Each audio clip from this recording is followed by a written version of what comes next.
Welcome back to another technical video. Today, we'll be going through your questions, answering them, and hopefully finding that solution you need. Guys, remember to stay just a little bit crazy, just like me, and hopefully you'll find that solution you're looking for. Now, let's continue on to the video.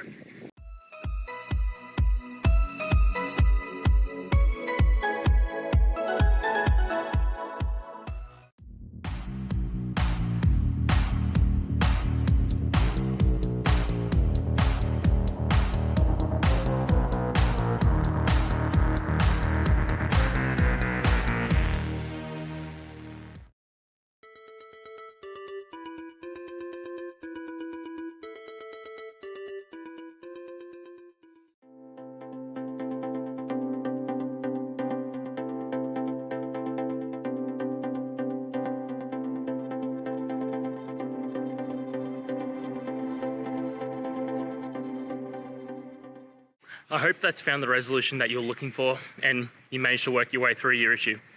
Please, if it did help, hit subscribe. I'd really appreciate it. And until the next technical time you need help, have a good one.